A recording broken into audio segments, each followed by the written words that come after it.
Prezadas e prezados estudantes, sejam bem-vindas e bem-vindos a mais uma aula do curso Estrutura da Matéria 1. Na videoaula de hoje, continuaremos falando sobre os estados ligados e abordaremos o caso do poço de potencial quadrado infinito. Então, em relação ao caso anterior, o que a gente vai elaborar em relação ao potencial é que as paredes, aquela altura do potencial agora foi infinito. Então, é como se eu tivesse antes paredes que eram flexíveis e agora eu tenho paredes rígidas, né? É uma analogia a ser feita aqui. Então, uma partícula, quando passeava antes na caixa, ela podia ser encontrada, além da posição inicial ali da parede, né? Ela sempre seria refletida.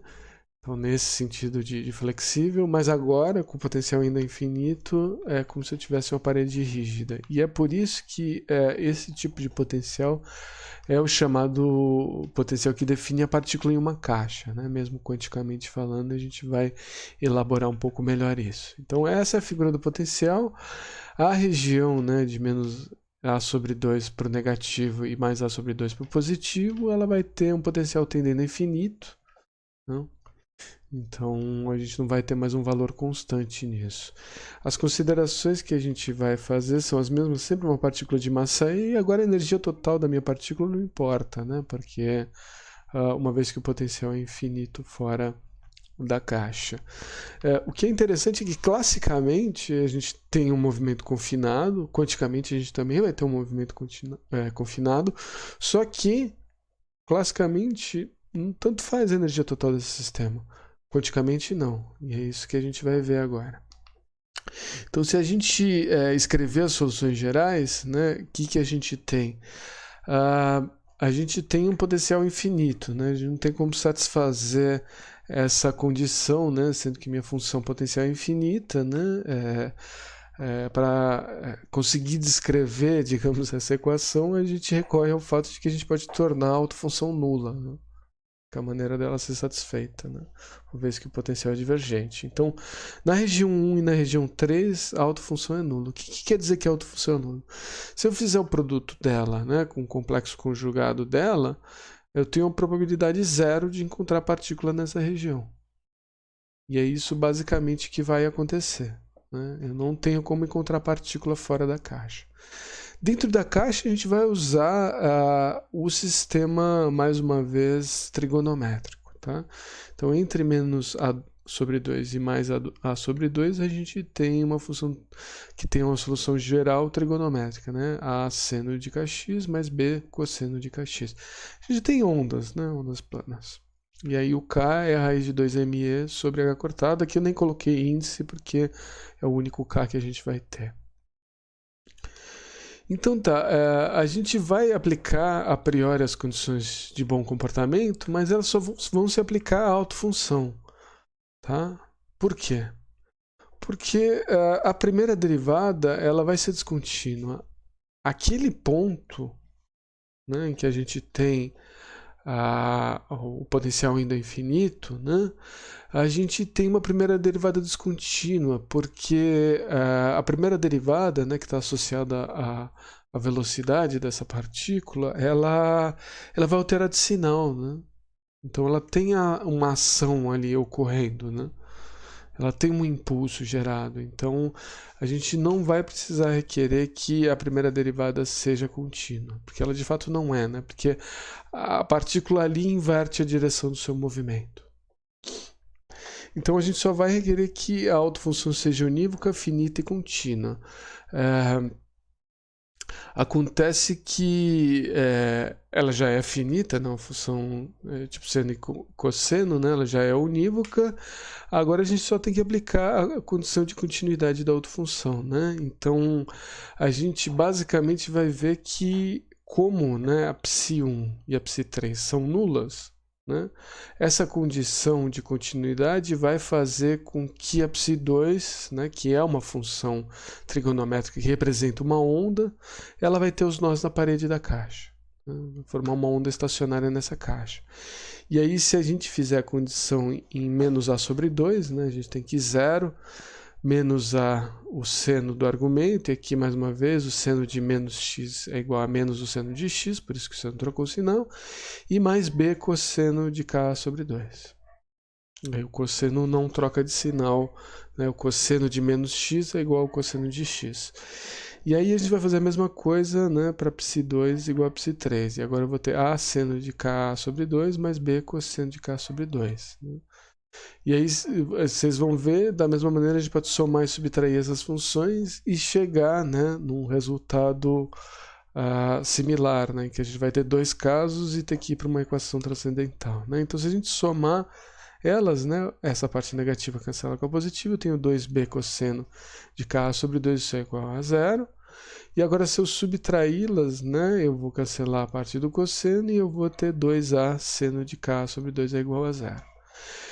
É claro que a gente não consegue satisfazer, né, essa equação ao mesmo tempo. Né? A gente vai ter que recorrer o mesmo truque, digamos assim, que a gente fez outra vez. A gente vai considerar, só que as expressões são bem mais simples aqui. A gente vai considerar a igual a 0 e resolver essa expressão, e a gente vai considerar b igual a 0 e resolver essa expressão. Então, no caso 1, né, a gente considerou a igual a 0, a gente fala que a ψ1 é b cosseno de kx, né? E aí a gente tem que cosseno de ka sobre 2 é igual a 0. Né? O caso 2, a gente vai considerar o b igual a 0, a gente tem que ψ2 é a seno de kx, e aí o seno de k sobre 2 é igual a 0. Né? Então a gente vai ter essa equação transcendental, digamos assim, né? Até que essa é uma equação trigonométrica simples, né? Em que eu tenho que o meu k, né, ele vai ter que ser... O que ele vai ter que fazer? Ele vai ter que basicamente cancelar, né, esse valor de a. Né? O que isso tem que fazer? Esse argumento aqui tem que ser n, né, vezes π sobre 2, né? Porque a cada nπ, né, na verdade, aí vão se alternar os ímpares e os pares agora, né? Então, nπ sobre 2, se for ímpar, né, eu tenho a solução do caso 1, se for par, eu tenho a solução do caso 2. Né? Mas é basicamente essa condição, né? O seno é 0 em 0, 2π, 0π, 2π, né? Aqui o cosseno é 0 em π sobre 2, 3π sobre 2, né? Então eles são intercalados dessa maneira, por isso que ficaram os ímpares e os pares, tá? E, obviamente, o zero, né, não vai ser uma solução, porque se eu colocar zero, né, a autofunção, se eu colocar k igual a zero, seno de zero, vai ser zero, né? Então, eu não vou ter uma autofunção, né, que descreva essa partícula, né? Porque vai ser ψ0, se ψ0, faço ψ complexo conjugado, integro isso, a integral de zero é zero. Então não tenho partícula lá, né? Por isso que não descreve a partícula na caixa. Ah, mas o cosseno não é zero, mas o cosseno funciona para as ímpares, né? Essa condição aqui não é satisfeita em x, não tem uma condição satisfeita para esse caso, né?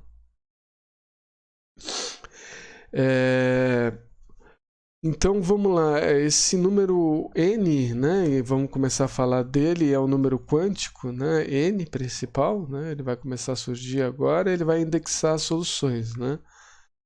E a segunda coisa interessante é que o k, né, está relacionado na energia da partícula. Então, k é igual a raiz de 2m sobre h cortado. Se o k é nπ sobre a, né, eu posso elevar isso tudo ao quadrado, né, eu vou ficar com 2m de n sobre h cortado ao quadrado, n quadrado π quadrado sobre a quadrado. Então, eu vou agora escrever o e de n, né, eu posso escrever e de n, eu passo o 2m dividindo, né? Ele seria k quadrado, né? K de n ao quadrado, h cortado ao quadrado sobre 2m, né? Que se eu abrir vai dar n quadrado, π quadrado, h cortado ao quadrado sobre 2ma quadrado, né? E aí essa é a solução em energia do nosso problema. tá? E agora eu tenho que só ver qual é o caso que a gente está resolvendo, né? Então a gente vai ter dois fenômenos interessantes aqui, é que o primeiro, devido ao princípio de certeza, quando antes, né, que eu não confinei minha partícula, eu podia ter precisão absoluta no momento. Então se eu tivesse precisão absoluta no momento, eu podia definir a energia dela, né? Agora eu tenho, o que acontece? Eu tenho um confinamento espacial, eu tenho uma incerteza no momento, e essa incerteza no momento, né, me diz que a minha partícula não pode estar parada, ela nunca pode ter energia total nula, né? E aí, com isso, né, porque o ΔP não pode ser zero, com isso eu tenho a chamada energia de ponto zero, né? Então, os sistemas quânticos todos, não importa se são bósons, férmions, que tipo de partícula, mesmo que eu chegue, né, no zero absoluto, e aí tem, claro, o problema termodinâmico, que a gente não vai conseguir fazer isso, pelo menos não por processos adiabáticos, mesmo que eu conseguisse chegar no zero absoluto, esse sistema não vai estar parado, porque ele está confinado, ele tem energia cinética. Então aqui a gente demonstra isso, né? Se eu colocar uma incerteza na minha posição, né, relacionada à largura dessa caixa, a incerteza do meu momento vai ser 2 vezes o momento. Por que 2 vezes o momento? Porque ele pode estar com velocidade indo para lá ou velocidade indo para cá, né? A diferença de velocidade disso é 2 vezes a velocidade, né? Então, 2 vezes a velocidade é a mesma coisa que 2 vezes o momento, por isso que apareceu essa incerteza no momento. O meu momento é h cortado k, né? E h cortado k, eu estou falando do momento 1, né? O menor valor possível, né? Isso vai ser 2π sobre a. E aí o 2π cancela o 2π que está dividindo, né, o h para escrever o h cortado, e eu fico que isso é igual a h sobre a. Se eu multiplico isso por a, eu tenho simplesmente que a incerteza em x vezes a incerteza em p é da ordem, né, aproximadamente, a constante de Planck.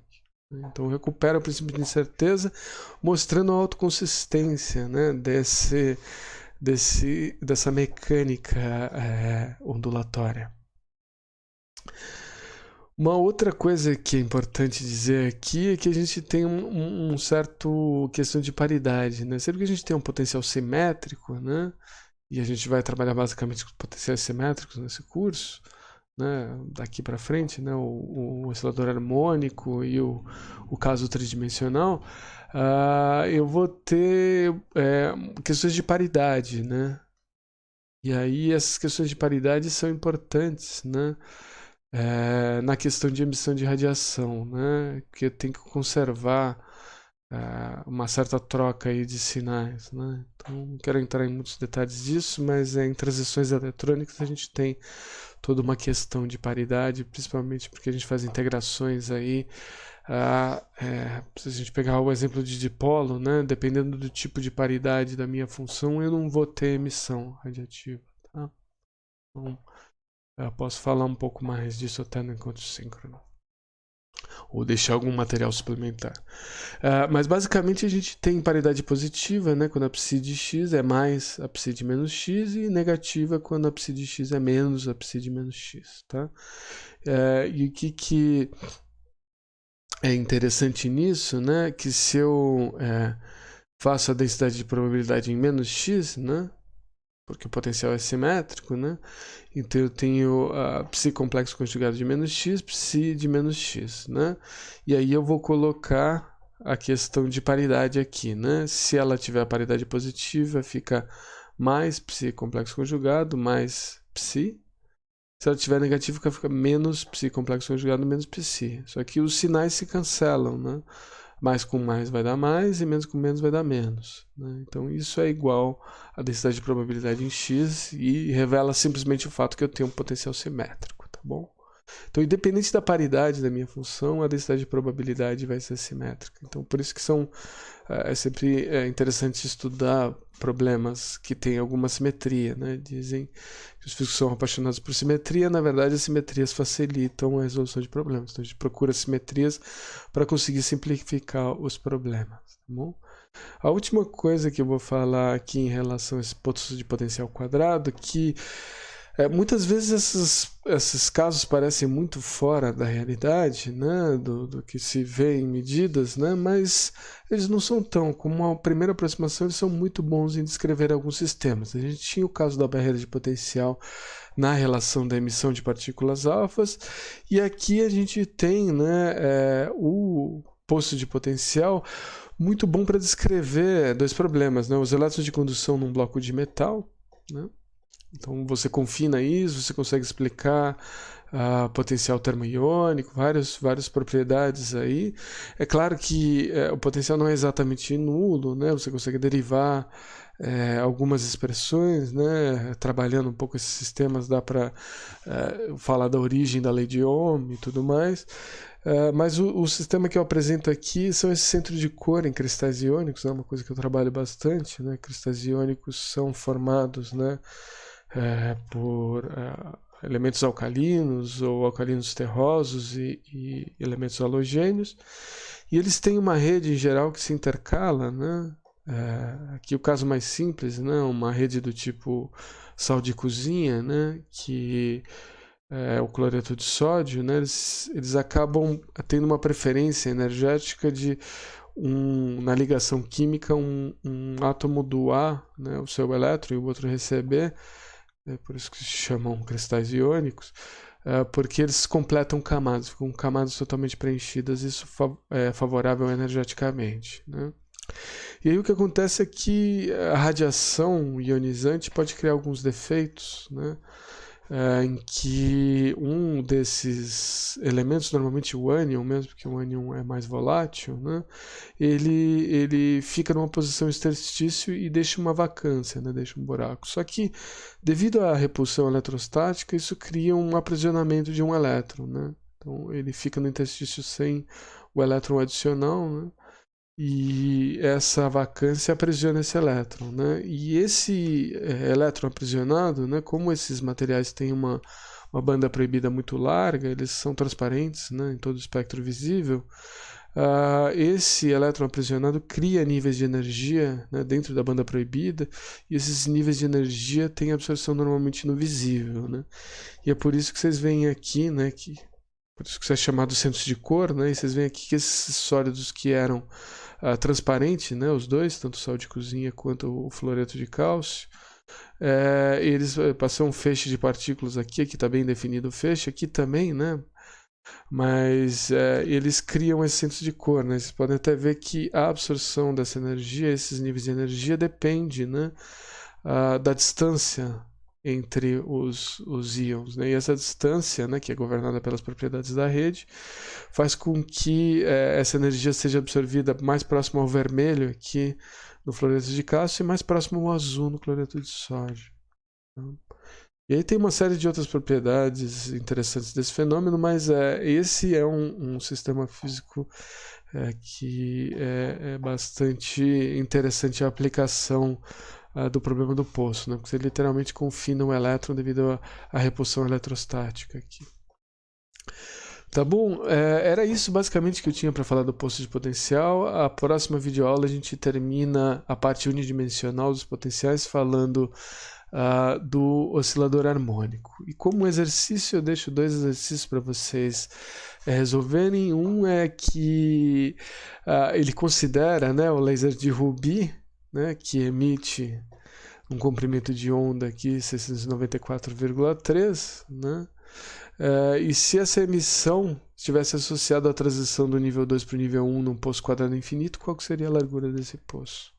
Bom, então vocês têm que calcular, pegar a expressão em energia, colocar n igual a 2, n igual a 1, fazer essa diferença, vocês vão achar uma expressão que é igual a A, né? Essa diferença em energia é HNI, né, do fóton, né, que é dado, e aí vocês vão conseguir encontrar o valor da largura do poço. Nesse outro caso aqui, ele quer que se estime a energia de ponto zero de um nêutron, né? Então, a energia de ponto zero é justamente a energia do estado fundamental. Se a gente tratar, né, como se ele tivesse um poço quadrado infinito e a largura desse diâmetro fosse igual ao diâmetro de um núcleo, aí, tipicamente da ordem de uma dezena de femtometros. Tá bom? É isso que eu tinha para falar em relação aos poços de potencial, né? A gente tinha discutido na videoaula anterior o finito, agora o infinito. E, enfim, vamos tratar o caso do oscilador harmônico na próxima videoaula. Vejo vocês lá.